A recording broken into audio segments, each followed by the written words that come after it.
निमंत्रण पत्र। जन्मदिन के अवसर पर उपस्थित रहने के लिए मित्र को निमंत्रण पत्र। 90 बूधनगर सोसाइटी, लिंबायत, सूरत 394-210।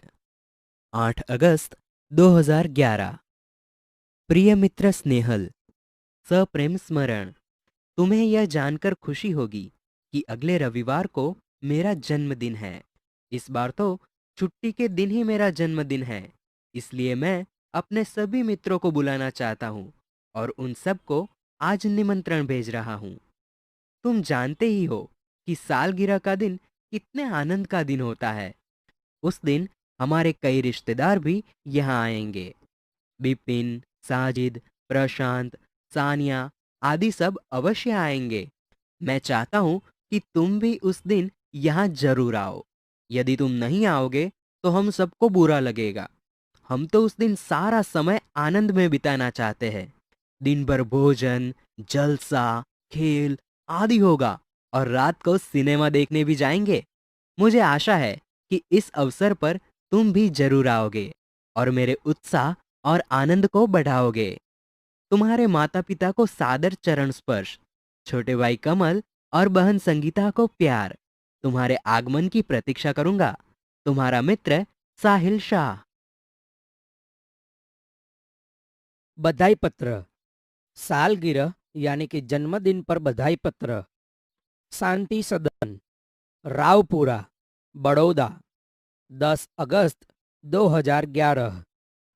प्रिय मित्र साहिल, सप्रेम स्मरण। कल ही तुम्हारा पत्र मिला तो हम सब बहुत खुश हुए। हमें तुम्हारी सालगिरह का निमंत्रण भी मिला और यह जानकर विशेष प्रसन्नता हुई कि कल ही तुम्हारी सालगिरह है। इधर माँ कुछ दिनों से बीमार रहती है और पिताजी को तो सुबह 10 बजे ही दफ्तर जाना पड़ता है। दर्शना को भी सुबह स्कूल जाना पड़ता है और वह तो है भी छोटी। इसी कारण घर का बोझ मुझ पर ही है। अब तुम ही कहो, यह सारा बोझ किसको सौंपकर तुमसे आ मिलूं? मेरे दिल में तो बहुत होता है कि इस शुभ अवसर पर उड़कर तुम्हारे पास आ जाऊं, परंतु घर की स्थिति का विचार करके विवश हो जाता हूं और मन करते हुए भी नहीं आ सकता। तुम तो अब 1 साल बड़े हो गए हो। इस अवसर पर मैं तुम्हें बधाई क्यों न दूं? मैं तो चाहता हूं कि बार बार तुम्हारी सालगिरह आया करे और हमें खुशियां मनाने का मौका मिले। इस मंगल अवसर पर उपस्थित न रह सकते हुए भी मेरे दिल में तुम्हारे लिए शुभकामना है। मैं चाहता हूं कि ईश्वर तुम्हें चिरंजीव रखे और तुम्हारा नया वर्ष शुभदायी हो। तुम्हारा मित्र स्नेहल। आश्वासन पत्र। खेल महाकुंभ में असफल यानी कि अच्छा प्रदर्शन नहीं करने पर सखी को आश्वासन पत्र। मातृछाया, स्टेशन रोड, कालूपुर, अहमदाबाद, 17 नवंबर 2011। प्रिय सखी जागृति, सप्रेम स्मृति। आज तुम्हारे पिताजी से फोन द्वारा पता चला कि तुम खेल महाकुंभ में चक्र फेंक प्रतियोगिता में असफल रही हो। इस समाचार से मुझे बहुत दुख हुआ कि तुम्हारा इस प्रतियोगिता में प्रदर्शन अच्छा नहीं रहा। हमने तुमसे बहुत आशा लगा रखी थी कि तुम जिले में प्रथम आओगी। प्रिय सखी, खेल में हमेशा जीतना ही महत्वपूर्ण नहीं होता। अब जो कुछ होने वाला था हो गया है, इसीलिए उसका शोक न करना चाहिए और इस असफलता से निराश भी न होना चाहिए। असफलता भी सफलता का सोपान है। सफलता उन्हीं के चरण चूमती है जो अपने ध्येय प्राप्ति के मार्ग में डटे रहते हैं। अब निराश या हतोत्साह होने से कोई फायदा नहीं है। मैं चाहती हूँ कि अब तुम दुगने उत्साह से अभ्यास करो तो अगले साल तुम्हें अवश्य सफलता मिलेगी और तुम अपने जिले में ही नहीं, गुजरात में प्रथम आओगी। मुझे आशा है कि तुम मेरी बात मानोगी और अपने अभ्यास में मनोयोग से लग जाओगी। तुम्हारी सखी अवनी। अनुमति पत्र। प्रवास में जाने की अनुमति के लिए पिता को पत्र। जीवन भारती छात्रालय, स्टेशन रोड, दाहोद, 29 सितंबर 2011। पूज्य पिताजी, सादर प्रणाम। आपका पत्र मिला। सबकी कुशलता जानकर बड़ी खुशी हुई।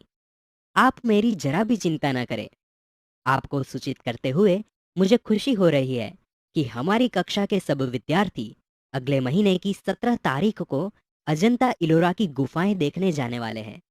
मैं भी उस प्रवास में सम्मिलित होना चाहता हूँ। स्कूल बस की व्यवस्था की गई है। यह प्रवास 3 दिन का रहेगा और 800 रुपये का खर्च आएगा। इस प्रवास में बहुत से दर्शनीय स्थल देखने को मिलेंगे। मेरे सभी साथी मनीष, साहिल, श्रेया, जाकिर, वहीदा, गुरमीत और डेविड भी इस प्रवास में जाने वाले हैं। मैं भी इस प्रवास में शामिल होना चाहता हूँ। आप पत्र द्वारा इस प्रवास के लिए मुझे अनुमति देने और 800 रुपये मनी ऑर्डर से भेजने की कृपा करें। पूजनीय माता जी को सादर प्रणाम। सोनल को प्यार। आपका आज्ञाकारी पुत्र रमेश। प्रार्थना पत्र। छुट्टी के लिए प्रधान अध्यापक को पत्र। देसाई फलिया, भावनगर, 23 फरवरी 2011। सेवा में श्री आचार्य महोदय, डीए, सार्वजनिक विद्यालय, भावनगर। आदरणीय गुरुदेव, सविनय निवेदन है कि मेरी बहन की शादी आगामी 27 तारीख को निश्चित की गई है। मैं उसका एक लौता भाई हूँ। हम लोगों के यहाँ शादी की कितनी धूम रहती है, इससे तो आप अनजान नहीं हैं। फलतः मैं तारीख 24 से 28, 5 दिन तक विद्यालय में उपस्थित नहीं हो सकूंगा। पिताजी का पत्र इस प्रार्थना पत्र के साथ भेज रहा हूँ। आशा है आप मुझे यह अवकाश प्रदान करने की कृपा करेंगे। इसके लिए मैं सदैव आपका कृतज्ञ रहूंगा। आपका आज्ञाकारी छात्र मनोज पटेल। क्रमांक 25, वर्ग 8A। कार्यालयी पत्र। स्वास्थ्य अधिकारी को गंदगी के बारे में शिकायती पत्र। तारीख 20 मई 2011। सेवा में स्वास्थ्य अधिकारी महोदय, महानगर पालिका, बड़ौदा। मान्यवर, सविनय निवेदन है कि मैं गायत्री मोहल्ले में रहता हूं। यह मोहल्ला पिछले कई दिनों से ठीक से साफ नहीं हो रहा है। आजकल शादी का मौसम है। रास्ते पर गंदगी फैली है। पास के कूड़ेदान यानी कि डस्टबिन में सब जूठन डाल जाते हैं। बदबू के कारण पिछले 2 दिन से तो यह हाल हो गया है कि वहां से आना जाना भी मुश्किल हो गया है। आने जाने वाले सभी लोग परेशान हो रहे हैं। यदि गंदगी को शीघ्र न हटाया गया तो मोहल्ले भर में बीमारी फैल जाने का डर है। आशा है कि आप शीघ्र ही उसे हटवाने की व्यवस्था करेंगे। आपका विनम्र सेवक सुरेश भाई म परमार, गायत्री मोहल्ला, बड़ौदा। व्यावसायिक पत्र। पुस्तकें भेजने के लिए पुस्तक विक्रेता को पत्र। तारीख 10 जुलाई 2011। सेवा में व्यवस्थापक श्री गजानन पुस्तकालय, सुभाष रोड, वलसाड। महोदय, मुझे निम्नलिखित पुस्तकों की आवश्यकता है। उन्हें आप डाक से भेजने की कृपा करें। 1. नन्हा कोश, श्री रतिलाल नायक। 2. नालंदा विशाल शब्द सागर, श्री नवल जी। 3. बृहद हिंदी शब्दकोश, डॉक्टर श्याम बहादुर वर्मा और डॉक्टर धर्मेंद्र शर्मा। 4. साहित्यिक मुहावरा लोकोक्ति कोश, हरिवंश राय शर्मा। कृपया उपर्युक्त पुस्तकें उचित कमीशन काटकर शीघ्र ही VPP यानी कि वैल्यू पेएबल पोस्ट से भेजें। भवदीय प्रीति शाह, शांति भवन, MG रोड, राजकोट, 360001। डायरी शब्द अंग्रेजी भाषा का है। डायरी के लिए हिंदी में दैनंदिनी, दैनिकी आदि शब्दों का प्रयोग किया जाता है। डायरी में निजी जीवन में प्रतिदिन घटित घटनाओं का लेखा जोखा रखा जाता है। डायरी के पढ़ने से किसी व्यक्ति के जीवन में घटित घटनाओं, कार्यों या तथ्यों की जानकारी प्राप्त होती है। डायरी में व्यक्ति घटित घटनाओं के साथ साथ अपने मन में उठी प्रतिक्रियाओं की अभिव्यक्ति भी अंकित करता है, इसलिए उसमें वैयक्तिकता होती है। डायरी प्रतिदिन, साप्ताहिक, पाक्षिक अथवा मासिक लिखी जा सकती है।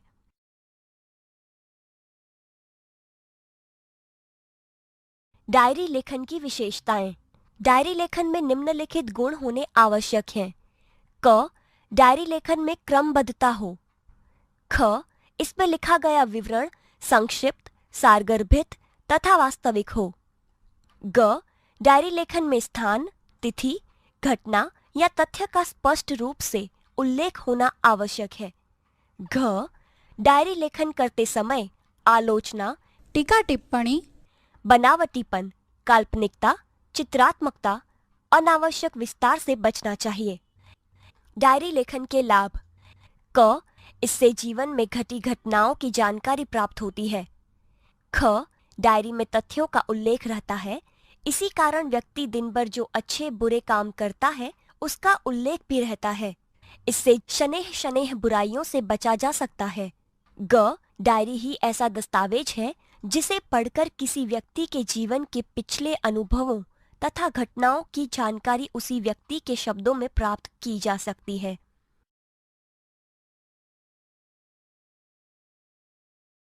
एक, अपने नए विद्यालय के पहले दिन की घटनाओं को अपनी डायरी में लिखिए।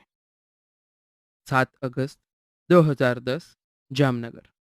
आज नए विद्यालय में मेरा पहला दिन था। मन में विभिन्न प्रकार के विचारों की उथल-पुथल चल रही थी तथा अनेक अनजानी आशंकाएं अनायास ही मुझे डरा रही थी। 9 बजे पिताजी के साथ अपने नए विद्यालय आदर्श मंदिर में पहुंचा। प्रधानाचार्य कक्ष में जाने पर उन्होंने मुझे कुछ प्रश्न किए, जिनके उत्तर मैंने दे दिए। मेरे उत्तरों से वे संतुष्ट नजर आए। उन्होंने मुझे प्रवेश के लिए निर्धारित फॉर्म दे दिया। मन को राहत मिली। थोड़ी ही देर में शुल्क आदि जमा करवाने के बाद मैं अपनी नई कक्षा में पहुंच गया। अपने नए दोस्तों, अध्यापक और आचार्य से मिलकर ऐसा नहीं लगा कि मैं नए विद्यालय में आ गया हूं।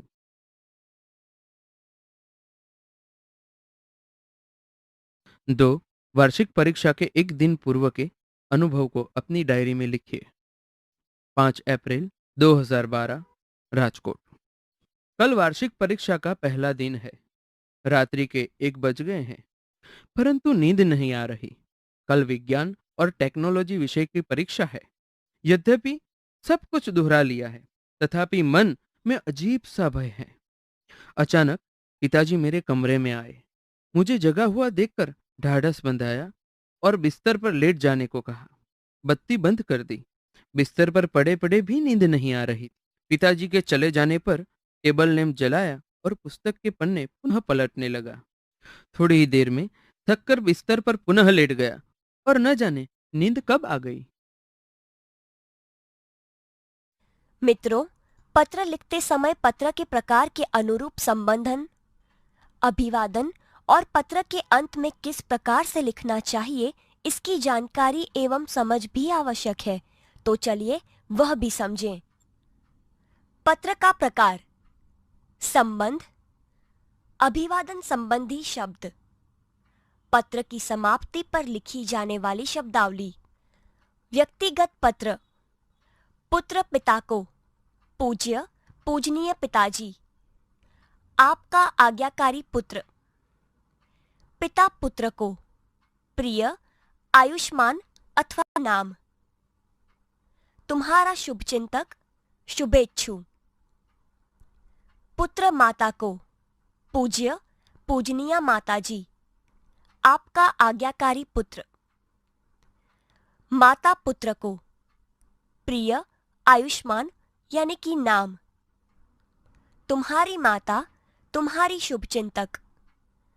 छोटा भाई बड़े भाई को, आदरणीय भाई। आपका स्नेहाकांक्षी, स्नेहभाजन। बड़ा भाई छोटे भाई को। प्रिय चिरंजीव यानी कि नाम। आयुष्मान यानी कि नाम। तुम्हारा शुभचिंतक शुभेच्छु। बड़ा भाई छोटी बहन को। प्रिय यानी कि नाम। आयुष्मती यानी कि नाम। तुम्हारा शुभचिंतक शुभेच्छु। मित्र मित्र को। प्रिय यानी कि नाम। अभिन्न हृदय तुम्हारा मित्र, तुम्हारी सखी, तुम्हारा शुभचिंतक। शिष्य गुरु को। पूजनीय श्रद्धेय गुरुजी, आपका आज्ञाकारी शिष्य, आपका स्नेहभाजन।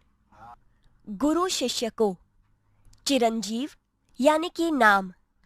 तुम्हारा शुभाकांक्षी, शुभचिंतक। व्यावसायिक पत्र। पुस्तक विक्रेता को। महोदय, भवदीय। बैंक मैनेजर को। महोदय, भवदीय। व्यापारी या दुकानदार को। श्रीमान, प्रबंधक, भवदीय। कार्यालयी पत्र। किसी विभाग के अधिकारी को। मान्यवर, मान्यवर महोदय। भवदीय। निवेदक, प्रार्थी, विनीत। समाचार पत्र के संपादक को। श्रीमान संपादक महोदय। भवदीय। निवेदक। प्रार्थना पत्र। प्रधानाचार्य को। श्रीमान प्रधानाचार्य महोदय। विनीत, प्रार्थी, कृपाकांक्षी, आपका आज्ञाकारी शिष्य, आपकी आज्ञाकारिणी शिष्या। किसी अधिकारी को।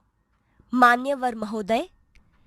निवेदक, प्रार्थी, विनीत, निवेदिका। बाल दोस्तों, आपने पत्र के प्रकार के बारे में जाना। पत्र लिखते समय कुछ बातें महत्वपूर्ण हैं जिनका हमें ख्याल रखना चाहिए। आइए ऐसे ही कुछ महत्वपूर्ण बातें जानें और समझें। इतना ध्यान रखिए, पत्र में बोलचाल की सरल भाषा का प्रयोग करना चाहिए। पत्र में आवश्यक बातें ही लिखनी चाहिए। पत्र अधिक लंबा नहीं होना चाहिए। मित्र या सखी के लिए तुम और बड़ों के लिए आप सर्वनाम का प्रयोग करना चाहिए। पत्र में सबसे ऊपर बाईं और अपना पूरा पता और दिनांक लिखनी चाहिए। उसके नीचे जिसे पत्र लिखना हो उसको शिष्ट भाषा में संबोधन करना चाहिए। इसके बाद अभिवादन करना चाहिए। इसके बाद पत्र के क्लेवर में मुख्य विषय को अभिव्यक्त करना चाहिए। पत्र समाप्त होने पर बाईं और पत्र लिखने वाले का संबंध और नाम लिखना चाहिए।